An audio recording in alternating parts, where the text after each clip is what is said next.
देखिए, मैं प्री में 4-5 डायमेंशंस में ही काम करती थी। फर्स्ट ऑफ ऑल कुछ गवर्नमेंट की फ्लैगशिप स्कीम्स हैं, जैसे स्किल इंडिया हो गया, स्मार्ट सिटी है, इनसे क्वेश्चंस आए। अब अपने प्री की डायमेंशन अगर ओपन करें मैम। देखिए, मैं प्री में 4-5 डायमेंशंस में ही काम करती थी। फर्स्ट ऑफ ऑल घटना चक्र पूर्वलोकन बिल्कुल रटी होनी चाहिए, वो भी साइंस की, पॉलिटी की, हिस्ट्री की। जो इम्पॉर्टेंट है वो ज़्यादा, इन्वायरमेंट वगैरह को आप थोड़ा कम भी देख सकते हैं। ज्योग्राफी की अच्छे से होना चाहिए। उसके अलावा आपका करंट अफेयर्स में कमांड होना चाहिए। करंट अफेयर्स को 2 सोर्स से पढ़ लीजिए। आई दृष्टि से जैसे मैं पढ़ लेती थी, उसके अलावा ई दृष्टि। उसके अलावा मैं क्या करती थी कि कोई भी जो वीडियोस वगैरह पड़े होते हैं यूट्यूब में, उनको सुनती रहती थी। जैसे खाना खा रहे हैं तो सुन लेती थी, और कुछ अगर एड ऑन लगा कि हाँ ये मैंने ई दृष्टि में नहीं पढ़ा या कुछ नया है, तो मैं उसको उस ई दृष्टि में ही नोट कर लेती थी। तो ऐसे 2 सोर्स से अगर आप कर ले तो करंट अफेयर सफिशिएंट है मेरे हिसाब से। और उसके अलावा तीसरा है कि PYQ, मतलब मैं PYQs हो गया, और उसके अलावा मैं टेस्ट सीरीज़ को बहुत अच्छे से लेती थी कि मैं टेस्ट के पेपर लेके आती थी बाकायदा 2 घंटे में बैठ के, और OMR शीट रख के सॉल्व करती थी कि मेरे लिए कितने क्वेश्चंस वर्क कर रहे हैं, कितने क्वेश्चंस में मैं नेगेटिव कर रही हूँ, 2 घंटे के टाइम फ्रेम में मैं पेपर को कितने बार अटेम्प्ट कर पा रही हूँ। तो यही मैं बोलूँगी कि हर इंसान की अपनी स्ट्रेटजी होती है, और वो डेवलप करने के लिए मेहनत आपको ही करनी पड़ेगी। और चौथा स्टेप था CSET पे ध्यान देना। तो CSET में जैसे मेरे को तो मैथ्स बैकग्राउंड से थी, मैथ्स में प्रॉब्लम नहीं थी, तो मैं मैथ्स सॉल्व कर लेती हूँ। बट जिनको प्रॉब्लम है, कम्युनिकेशन स्किल के क्वेश्चंस दिन ब दिन बढ़ते जा रहे हैं। कुछ नहीं तो आप कम्युनिकेशन स्किल के क्वेश्चंस को मल्टीपल टाइम जो PYQ आए हैं उन्हीं को आप रिवाइज कर लीजिए। वो कहीं ना कहीं आपको हेल्प कर देंगे सेल थ्रू करने में। कुछ लोग कहते हैं कि लास्ट टाइम में 1 महीना रह गया, 15 दिन रह गया, तो मैराथन क्लासेस देख लो हर सब्जेक्ट वाइज। क्या लगता है आपको, बेनिफिशियल होती है मैराथन क्लासेस? किन एस्पिरेंट के लिए देखना चाहिए और किन्हें नहीं देखना चाहिए? देखिए, जिनने पढ़ाई की हुई है, जिनने सब्जेक्ट्स पढ़ा हुआ है, उनके लिए बेनिफिशियल है।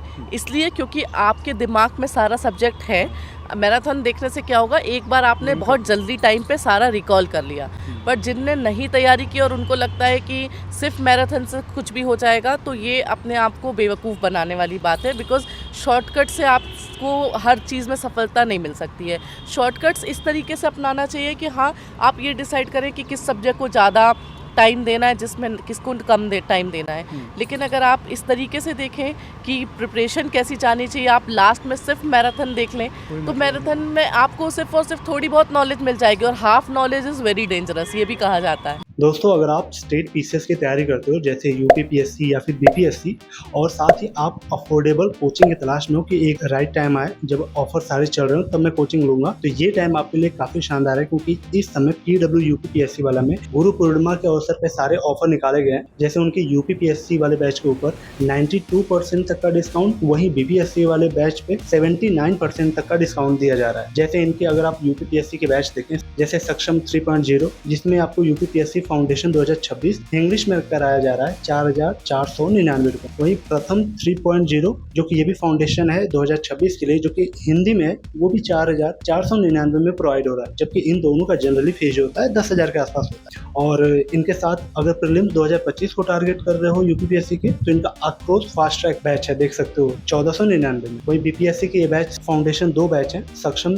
72 BPSC के लिए और प्रथम 72 BPSC के लिए, जो कि इंग्लिश हिंदी में है, दोनों 4,449 रुपये में। और इनका निर्णायक 71st BPSC जो कि प्रीलिम्स के MCQ बेस पे है, जो कि बाइलिंगुअल फॉर्मेट में, ये आपको 699 में पड़ जाएगा। तो सारे बैचेस का लिंक मैंने डिस्क्रिप्शन बॉक्स में दिया है, वहाँ पे जाके चेकआउट कर सकते हैं। और साथ ही कूपन कोड स्टूडेंसी यूज करना, आपको इनके सारे बैचेस पे एक्स्ट्रा डिस्काउंट देखने को मिलेगा। तो जितने भी डिटेल्स हैं आपको मिल जाएंगे, डिस्क्रिप्शन में लिंक है, पिन कमेंट में भी लिंक है, वहाँ पे क्लिक करके आप इनके बैचेस को देख सकते हो। इसके साथ साथ आप किसी भी स्टेट PCS की तैयारी करें तो उस पर भी आपको डिस्काउंट मिल जाएगा कूपन कोड लगाने पे, स्टूडेंसी। चलिए अपने वीडियो को कंटिन्यू करते हैं। Thank you. बस एग्जाम में सुना लगेगा। हाँ, तो एग्जाम में ये होगा कि अगर क्वेश्चन वो डायरेक्ट आ गया तब तो ठीक है, पर अगर थोड़ा सा घुमा के आ गया तो आपको लगेगा कि यार अब इसमें क्या होगा। तो वो मतलब होता है कि अपना टाइम खराब करना। इसलिए मैं यही सजेस्ट करूँगी कि आप अच्छे से अपना जो स्ट्रैटेजी बना के बढ़िए, टेस्ट सीरीज लगाइए, PYQ करिए, और फिर उसके बाद मैराथन देखिए, तब आपके ये वो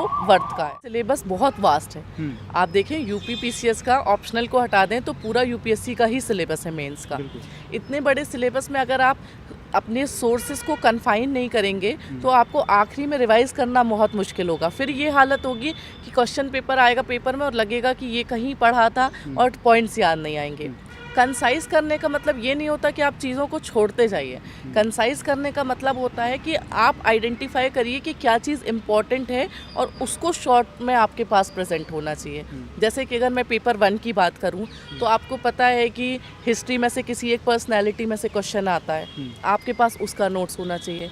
कुछ गवर्नमेंट की फ्लैगशिप स्कीम्स हैं जैसे स्किल इंडिया हो गया, स्मार्ट सिटी है, इनसे क्वेश्चन आए हुए हैं।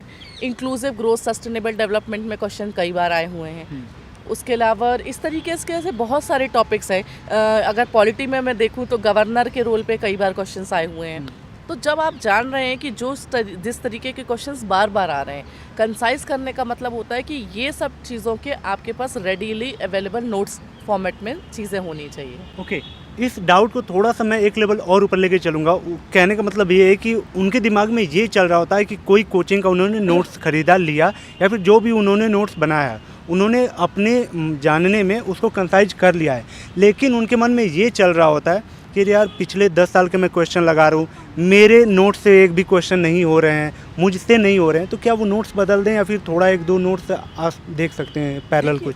नोट्स बदलना आसान काम नहीं होता है बिकॉज आपने उस पर एफर्ट्स डाले हैं। अगर आपने उनको पढ़ा है, अगर आपके नोट्स से क्वेश्चन नहीं हो रहे हैं मतलब कुछ एरिया होगा जो छूट रहा होगा, तो आप उस एरिया को आइडेंटिफाई करिए कि कहाँ पे छूट रहा है और वहाँ पे ही एड ऑन करिए। क्योंकि एक मुझे नहीं लगता कोई भी ऐसा सोर्स होगा जहाँ पे सब कुछ आपको मिल जाता है, ठीक है। तो उसकी सबकी तैयारी इसी तरीके की होती है कि इंसान अपने एक नोट्स बनाता है, फिर अगर कोई क्वेश्चन अटेम्प्ट किया, देखिए प्रीलिम्स में भी हम यही करते हैं, हम पढ़ते हैं, उसके बाद जो हमसे टेस्ट पेपर में जो क्वेश्चन नहीं बनते हम उसको अपने नोट्स में इंक्लूड कर लेते हैं। सेम चीज़ आपको मेंस में भी करना है। आप अपने नोट्स पे देखिए भरोसा रखना बहुत ज़रूरी है कि जो मैं पढ़ रहा हूँ वो सही है।